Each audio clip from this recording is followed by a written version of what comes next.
Hello everyone, हामी चाहिँ अहिले मोटिभेसन एन्ड पर्फर्मेन्सको कुराहरूमा छौँ हैन। अब योभन्दा अगाडि चाहिँ हामीले मोटिभेसनको थ्योरीको कुराहरू गरेका थियौँ र मोटिभेसन एन्ड पर्फर्मेन्स भनेको त अब हामीले बुझि नै हाल्छौँ हैन। मोटिभेसनलाई चाहिँ हामीले अगाडिको क्लासहरूमा पनि डेफिनेसन दिइसकेका छौँ।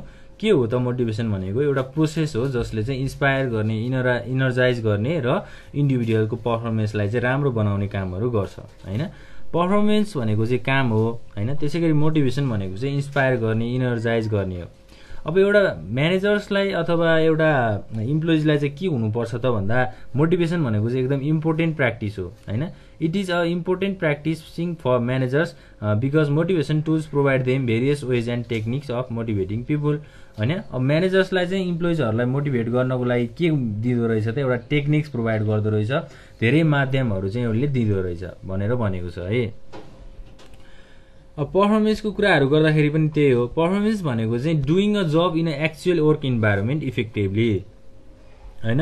एक्चुअल वर्किङ इन्भाइरोमेन्टमा अथवा काम गर्ने वातावरणहरूमा चाहिँ कामहरू इफेक्टिभली गरिन्छ हैन, लगनशीलताले गरिन्छ भने त्यस्तो खालको प्रोसेसलाई हामीले पर्फर्मेन्स भनेर भन्छौँ। पर्फर्मेन्स भनेको चाहिँ कस्तो खालको काम भएको छ भनेर बुझाउँछ है यसले। अब नराम्रो काम भएको छ भने नराम्रो ब्याड पर्फर्मेन्स हुनसक्छ, राम्रो काम भएको रहेछ भने गुड पर्फर्मेन्स हुनसक्छ हैन। त्यसरी चाहिँ हामीले लिन सक्छौँ। अब मोटिभेसन र पर्फर्मेन्समा कस्तो खालको रिलेसनसिप हुन्छ भनेर पनि भन्न सकिन्छ हैन। जस्तो यो चाहिँ एउटा पोजिटिभ रिलेसनसिप हुन्छ। मोटिभेसन भयो भने पर्फर्मेन्स राम्रो हुन्छ, मोटिभेसन भएन भने पर्फर्मेन्स नराम्रो हुन्छ अथवा पर्फर्मेन्स चाहिँ लेस हुन्छ भनेर भन्न सकिन्छ। पोजिटिभ रिलेसनसिप भनेको चाहिँ त्यही नै हो है त। ल, अब positive relationship between motivation and job performance is shown भनेर भनेको छ। जस्तै एउटा हाम्रो मोडलहरू छ हैन। मोडल्स अनुसार चाहिँ के छ त? फर्स्टमा चाहिँ ऱ्यासनल म्यान मोडेल। अब ऱ्यासनल म्यान मोडेल भनेको चाहिँ के हो त भन्दा job performance is design by considering reward and punishment. Reward र पनिसमेन्टबाट जब पर्फर्मेन्सलाई डिजाइन गरिन्छ अथवा यसलाई क्रिएट गरिन्छ भने त्यस्तो खालको प्रोसेसलाई हामीले ऱ्यासनल म्यान मोडल भनेर भन्छौँ। पनिसमेन्ट र रिवार्ड चाहिँ एउटा की भेरिएबल हो जसले चाहिँ के गर्छ त? हाम्रो यो मोडललाई चाहिँ अब मोटिभेसन गर्ने एउटा रिलेसनसिप जनाउँछ। जस्तै मोडेलमा के हुन्छ त? पहिला रिवार्ड हुन्छ, रिवार्ड एन्ड पनिसमेन्ट। त्यसै गरी इम्प्रुभमेन्ट अफ जब पर्फर्मेन्स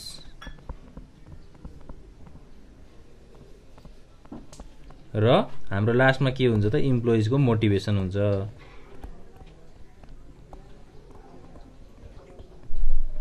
ल, यो तीनटा स्टेप्सलाई फलो गरेर अथवा यो तीनटा स्टेपसँग चाहिँ हाम्रो ऱ्यासनल म्यान मोडलले चाहिँ काम गरिरहेको हुन्छ भनेर भन्न सक्छौँ।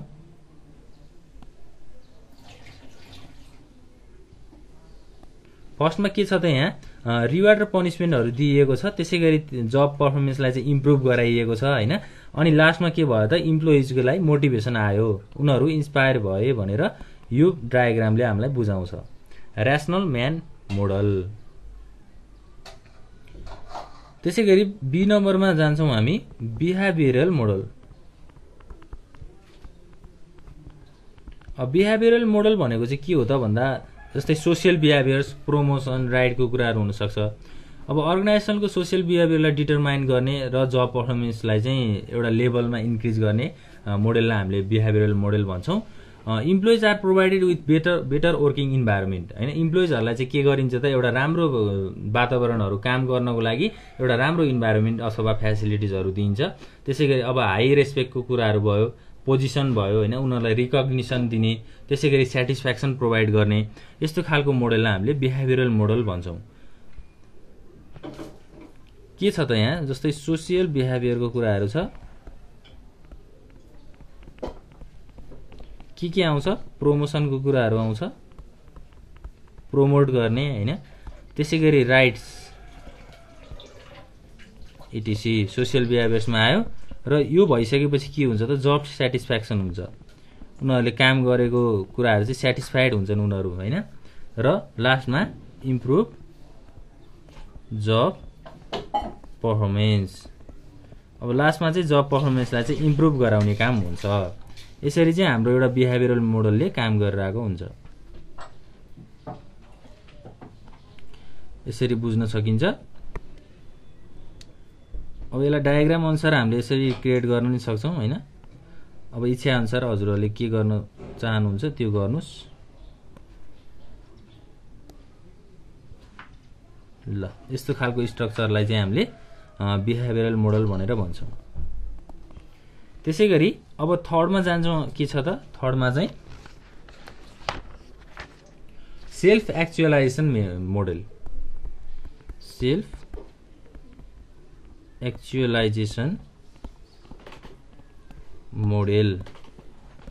सेल्फ एक्चुअलाइजेसन भनेको चाहिँ आफूले आफूलाई टेस्ट गर्ने अथवा आफूले आफूलाई एउटा रियलाइज गर्ने हैन। मैले चाहिँ के गर्न सक्छु, मेरो एबिलिटी के छ भनेर, मेरो क्षमताहरू के छ भनेर आफूले आफूलाई टेस्ट गर्ने मेथडलाई हामीले सेल्फ एक्चुअलाइजेसन भन्छौं। र यो मेथडमा चाहिँ के हुन्छ त भन्दा मेन्टल म्याच्युरिटी हैन, त्यसैगरी पोजिटिभ एटिट्युड टुवर्ड्स जब र इम्प्रुभ जब पर्फर्मेन्स र लास्टमा के छ त इम्प्लोइजको मोटिभेसन।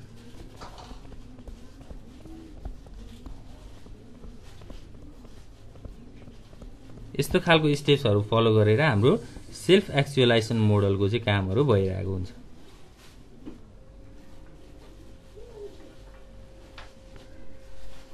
ल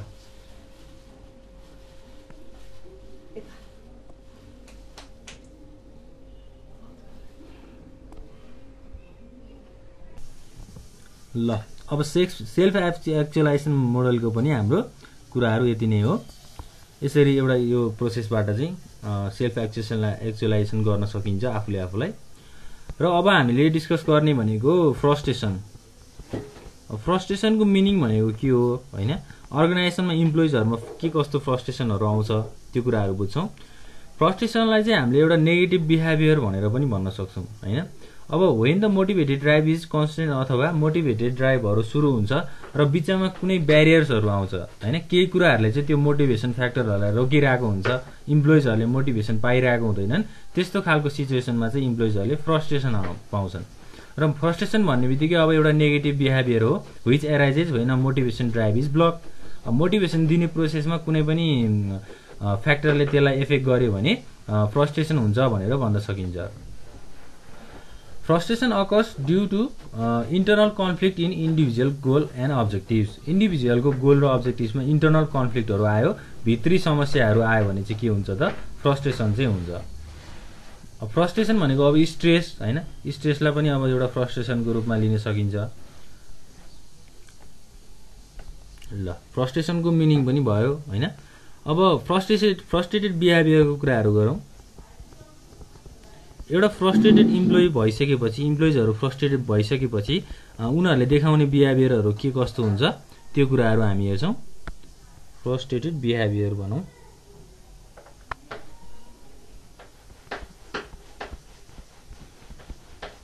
जस्तै नम्बर 1 मा के छ त एग्रेसन। एग्रेसन भनेको चाहिँ के हो त भन्दा it means expressing a negative behaviour हैन, कसैप्रति एउटा नेगेटिभ बिहेभियर अथवा नकारात्मक बानी व्यवहार देखाउनु, एक्सप्रेस गर्नुलाई चाहिँ हामीले एग्रेसन भनेर भन्छौं। It leads to an unpleasant behaviour of the individual हैन। यसले चाहिँ के गर्दो रहेछ त एउटा बिहेभियर, एउटा इन्डिभिजुअलको बानी व्यवहार चाहिँ नराम्रो बानी व्यवहार चाहिँ देखाउँदो रहेछ। जस्तै अब फिजिकल र मेन्टल हुन सक्छ यो चाहिँ हैन, फिजिकल बिहेभियर पनि हुन सक्छ, मेन्टल बिहेभियर पनि हुन सक्छ, त्यो कुराहरु भयो एग्रेसन। त्यसैगरी सेकेन्ड नम्बरमा के भन्न सक्छौं त हामी विथड्रअल्स। विथड्रअल्स भनेको चाहिँ के हो त विथड्रअल्स भित्र चाहिँ अब behaviours the frustrated employees try to avoid the root cause of frustration. अब फ्रस्ट्रेसन किन भइरहेको छ भनेर त्यो रुट कज हुन्छ नि एउटा जुन कारण हुन्छ त्यो कारणलाई चाहिँ उनीहरुले एभोइड गर्छन् अथवा त्यो कारण देखाउन चाहदैनन् भनेर भनेको छ विथड्रअल्समा। जस्तै उनीहरू चाहिँ अब फ्यान्टासी, रिग्रेसन हैन, त्यसैगरी रेजिग्नेसन, फ्लाइट यस्तो खालको एक्टिभिटिजहरुमा इन्गेज भएर उनीहरूले त्यो कुराहरूलाई एभोइड गर्छन् भनेर भनेको हो। त्यसैगरी थर्ड नम्बरमा अब के छ त फिक्सेसन। फिक्सेसन भन्ने बित्तिकै के हो त भन्दा when frustrated employee shows repeatedly the same behaviour हैन। फ्रस्ट्रेटेड इम्प्लोइ अथवा फ्रस्ट्रेटेड कामदारले चाहिँ के गर्छ त एउटै बानी चाहिँ बारम्बार दोहोऱ्याइरहन्छ time and again even though there is no possibility of achieving any output. त्यो बानी बेहोरा दोहोऱ्याइरहनुको कुनै पनि आउटपुट छैन अथवा कुनै पनि रिजल्ट छैन, तर त्यो कुराहरू उनीहरूले देखाइरहन्छन् भने त्यस्तो खालको कुराहरूलाई हामीले फिक्सेसन भनेर भन्छौँ। र फोर्थ नम्बरमा अब कम्प्रोमाइजको कुराहरू आउँछ। अब कम्प्रोमाइज भनेको चाहिँ के हो त, यो चाहिँ एउटा concern with searching for alternatives. Alternatives भनेको अब अरू धेरै तरिकाहरू चाहिँ खोज्ने हैन। अब फ्रस्ट्रेटेड इम्प्लोइले चाहिँ अब फरक फरक तरिकाबाट कसरी कम्प्रोमाइज गर्न सकिन्छ, एउटा मिलेर काम गर्न सकिन्छ, त्यो कुराहरू त्यस्तो खालको बिहेभियरलाई चाहिँ हामीले कम्प्रोमाइज भनेर भन्छौँ। अब यो भयो हाम्रो फ्रस्ट्रेटेड बिहेभियर भित्र डिफेन्सिभ बिहेभियरको कुराहरू। यो कुराहरू चाहिँ हाम्रो डिफेन्सिभ बिहेभियरमा आउँछ। अब अर्को के छ त भन्दा कन्स्ट्रक्टिभ बिहेभियर। कन्स्ट्रक्टिभ बिहेभियर भित्र चाहिँ एउटा प्रब्लम सल्भिङ छ, अर्को रिस्ट्रक्चरिङ।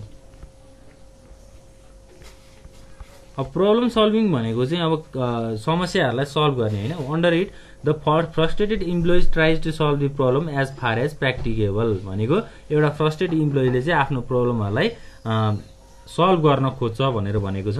त्यसैगरी रिस्ट्रिक्टिङ भनेको के हो त, रिस्ट्रक्चरिङ भन्दा पनि रिस्ट्रिक्टिङ भनौँ।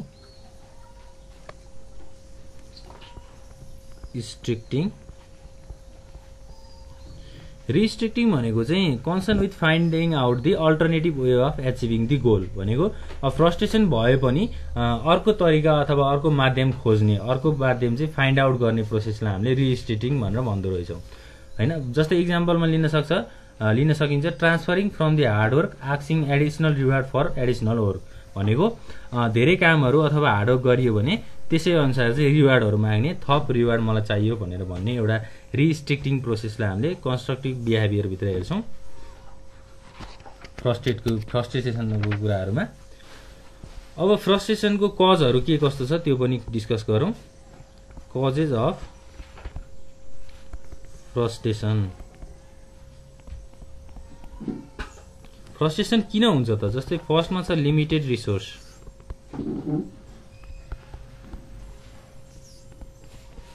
लिमिटेड रिसोर्स भनेको अब काम गर्नको लागि एडुकेट रिसोर्स अभाइलेबल भएन भने अब इम्प्लोइजहरूलाई के हुन्छ त, एउटा फ्रस्ट्रेसनको चाहिँ भावना फिलिङ हुन्छ। जस्तै काम गर्नलाई कुनै पनि सामान भएन भने उसले काम के गर्ने त हैन। जस्तै अब उसले एउटा सामान प्रोडक्सन गर्दैछ, त्यहाँ चाहिँ मेसिनहरू छैन हैन, जस्तै बिजुलीको लाइटको फेसिलिटीहरू छैन। त्यस्तो भयो भने के हुन्छ त, त्यहाँ एउटा फ्रस्ट्रेसन आउँछ। उसले अब इम्प्लोइजले काम गर्न पाउँदैन, काम गर्न नपाइसकेपछि उसलाई फ्रस्ट्रेसन हुन्छ। अब उसको आउटपुट पनि देखिँदैन काम गर्न नपाइसकेपछि। लिमिटेड रिसोर्सको कुराहरू भयो। त्यसैगरी सेकेन्ड नम्बरमा अनक्लियर रिलेसनसिप। अनक्लियर रिलेसनसिप अब एउटा अर्गनाइजेसनभित्र इम्प्लोइजहरू र म्यानेजर्सहरू बीच एउटा रिलेसनसिप भएन भने के हुन्छ त, त्यहाँ फ्रस्ट्रेसन आउन सक्छ। किनभने अब एउटा इम्प्लोइजले चाहिँ म्यानेजरको अन्डरमा काम गर्नुपर्छ। जस्तै इम्प्लोइजलाई चाहिँ अब कुनै कुराहरूको अब प्रब्लम आयो, समस्या आयो भने के गर्नुपर्छ त, म्यानेजरले हेल्प गर्नुपर्छ। अब म्यानेजरसँग रिलेसनै राम्रो छैन, अब रिलेसन नै नभइसकेपछि त्यहाँ उनीहरूले इम्प्लोइजले गाइडलाइन्सहरू पाउँदैन हैन। गाइडलाइन्सहरू नपाइसकेपछि त्यहाँ फ्रस्ट्रेसनको कुराहरू उत्पन्न हुन्छ। त्यसैगरी थर्डमा के छ त, अनक्लियर कम्युनिकेसन। कम्युनिकेसन भन्ने बित्तिकै के हो त, एउटा वार्तालाप हैन, कुराहरू राख्ने, आफ्नो आइडियाजहरू सेयर गर्ने प्रोसेसलाई हामीले कम्युनिकेसन भन्छौँ। तर कम्युनिकेसन भएन अथवा कम्युनिकेसन म्यानेजर र इम्प्लोइ बीच कम्युनिकेसन भएन भने के हुन्छ त फ्रस्ट्रेसन हुन्छ। किनभने मैले अघि भने नि जस्तै प्रब्लम्सहरू आयो भने एउटा इम्प्लोइजले म्यानेजरलाई भन्नुपर्छ र अब इम्प्लोइजले म्यानेजरलाई भनेन अथवा त्यो दुईटा बीच चाहिँ कम्युनिकेसन भएन भने के हुन्छ त त्यहाँ वर्कको फ्लोहरू घट्छ हैन। त्यसैगरी जब पर्फर्मेन्स टेक्निक्सहरू भयो यो कुराहरूलाई चाहिँ एफेक्ट गरेको हुन्छ, सजेसन्सहरू पाइँदैन। फोर्थ नम्बरमा के छ त हाम्रो गोल डिफरेन्स।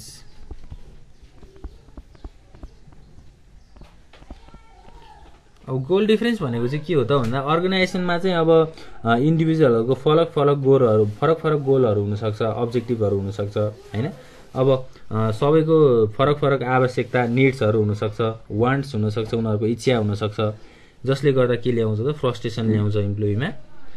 त्यसैगरी भी नम्बरमा 5औं नम्बरमा के छ त ल्याक अफ हार्मोनी। हार्मोनी भएन भनेको अब इन्डिभिजुअल र अर्गनाइजेसनको गोल हार्मोनी भनेर भन्न सक्छौँ। हार्मोनी गोल अथवा अब्जेक्टिभ्स। अर्गनाइजेसनको अब्जेक्टिभ्स के हुन्छ त अर्गनाइजेसनको टार्गेट के हुन्छ त्यो अनुसार अब हार्मोनी भएन, रिलेसनसिप बनेन भने फ्रस्ट्रेसन आउन सक्छ। त्यसैगरी अब 6 नम्बरमा के हुन्छ त ल्याक अफ इम्प्लोइज पार्टिसिपेसन। अब इम्प्लोइको पार्टिसिपेसन भएन कुनै पनि एक्टिभिटिजहरुमा हैन। पार्टिसिपेसन भनेको चाहिँ एउटा राम्रो पार्टिसिपेसन भयो भने के हुन्छ त बिजनेसको पर्सपेक्टिभ अथवा बिजनेसको प्रोडक्टिभिटीहरु बढ्छ।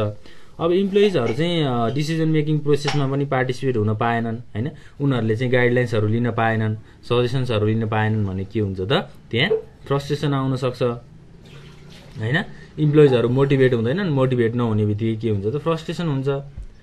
यो चाहिँ एउटा फ्रस्ट्रेसन कसरी हुन्छ भनेर एउटा कजको कुराहरु हामीले डिस्कस गरिसकेका छौं। अब त्यो फ्रस्ट्रेसनलाई कसरी रिड्युस गर्न सकिन्छ त रिडक्सन अफ फ्रस्ट्रेसन, त्यसलाई कसरी ओभरकम गर्न सकिन्छ भन्ने कुराहरु हामी डिस्कस गर्छौं। जस्तै फर्स्टमा हामीले के गर्नुपर्छ त job design and work management. Job designing गर्ने र वर्कलाई म्यानेज गरिसकेपछि के हुन्छ त इम्प्लोइजहरु बीच चाहिँ एउटा राम्रो एक्टिभिटिज अथवा काम गर्ने वातावरण बन्छ। त्यो बनिसकेपछि हाम्रो फ्रस्ट्रेसनहरु चाहिँ कम हुन्छ। जस्तै it helps to assign appropriate roles and responsibilities. कुनै पनि इन्डिभिजुअल्सहरुलाई चाहिँ रोल्स र रेस्पोन्सिबिलिटिजहरु चाहिँ यसले के गर्छ त असाइन गरिदिन्छ जब डिजाइनले हैन। त्यसैगरी right people at right place भनेको एउटा राइट ठाउँमा चाहिँ राइट इम्प्लोइजलाई राख्ने। जस्तै अब एचआर डिपार्टमेन्ट अथवा प्रोडक्सन डिपार्टमेन्ट छ भने त्यो प्रोडक्सन डिपार्टमेन्टमा त्यही अनुसारको इम्प्लोइजहरुलाई त्यहाँ लगाउने हैन। त्यसैगरी उनीहरुको नलेज, स्किल्स, एबिलिटिज अनुसार उनीहरुलाई काम लगाउने। यस्तो खालको भयो भने के हुन्छ त उनीहरु आफ्नो फिल्डमा राम्रोसँग काम गर्न सक्छन्। त्यसैगरी अब effective recruitment, selection and training. अब रिक्रुटमेन्टहरु इफेक्टिभली गर्ने, सेलेक्सन इफेक्टिभली गर्ने र उनीहरुलाई ट्रेनिङहरु पनि राम्रोसँग प्रोवाइड गर्ने। जस्तै रिक्रुटमेन्ट भनेको राम्रो क्यान्डिडेटलाई छान्ने हैन, राम्रो क्यान्डिडेटलाई चाहिँ अब फर्म फिलअप गराउने, एप्लाई गर्न लगाउने। त्यसैगरी सेलेक्सन राम्रोसँग गर्ने, एउटा टेक्निकल र एउटा अर्गनाइजेसनल स्किल भएको क्यान्डिडेटलाई चाहिँ सेलेक्ट गर्ने, उनीहरुलाई त्यही अनुसारको ट्रेनिङहरु दिने हैन। यो प्रोसेसहरु भयो। यसले गर्दा चाहिँ फ्रस्ट्रेसनमा रिडक्सन आउन सक्छ। त्यसैगरी इफेक्टिभ कम्युनिकेसन। अब म्यानेजर्स र इम्प्लोइजहरु बीच चाहिँ एउटा राम्रो कम्युनिकेसन, एउटा वातावरण क्रिएट गर्ने हैन। उनीहरुले अब इम्प्लोइजहरुले आफ्नो आइडियाजहरुलाई शेयर गर्न पाउन्, त्यही अनुसार चाहिँ म्यानेजरले उनीहरुलाई अब फिडब्याक, सजेसन्सहरु दिन सकुन्। यो कुराहरु भयो। त्यसैगरी अब पार्टिसिपेटिभ म्यानेजमेन्ट।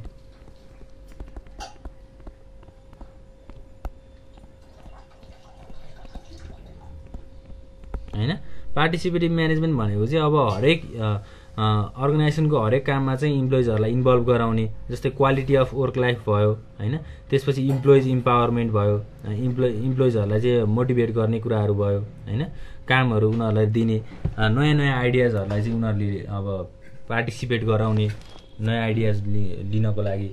यो सबै प्रोसेसले चाहिँ हामीलाई फ्रस्ट्रेसन रिडक्सन गर्नको लागि अथवा मिनिमाइज गर्नको लागि चाहिँ हेल्प गर्छ। ल अब यति नै हो, हामीले सजिलो भाषामा बुझ्न सक्छौँ होइन। जब डिजाइन गरियो र वर्क म्यानेजमेन्ट राम्रोसँग गरियो भने फ्रस्ट्रेसन रिडक्सन हुनसक्छ भन्न सकिन्छ। अब राम्रो कम्युनिकेसन भयो भने फ्रस्ट्रेसन रिडक्सन हुन्छ भनेको छ। अब सबै पार्टिसिपेटिभ भनेको सबै कामहरूमा पार्टिसिपेट भयो भने सबै नलेज स्किल्सहरू गेन गर्न सकिन्छ, इन्फर्मेसनहरू लिन सकिन्छ, जसले गर्दा अब नलेजहरू हुन्छ, त्यही भएर फ्रस्ट्रेसन कम हुनसक्छ। अब फ्रस्ट्रेसनको कजहरू भनेको हामीले किन फ्रस्ट्रेसन हुन्छ भन्ने कुराहरू हो। जस्तै लिमिटेड रिसोर्स भनेको रिसोर्सेस अभाइलेबल भएन भने काम गर्न पाइँदैन, काम गर्न पाइएन भने फ्रस्ट्रेसन हुन्छ भन्न सकिन्छ। अब रिलेसनसिप राम्रो भएन भने होइन, त्यसै गरी कम्युनिकेसनको कुराहरू छ। धेरै सजिलो पोइन्टहरू छ होइन, यसलाई राम्रोसँग हेर्नु होला। र अब हामीले डिस्कस गरेको आज लगभग यति नै हो। मोटिभेसन एन्ड पर्फर्मेन्सको कुराहरू थियो, जसमा चाहिँ हामीले मोडेल्सको कुराहरू गऱ्यौँ। ल अब नेक्स्ट क्लासमा चाहिँ हामीले जब सेटिस्फ्याक्सनको कुराहरू गर्छौँ। Thank you.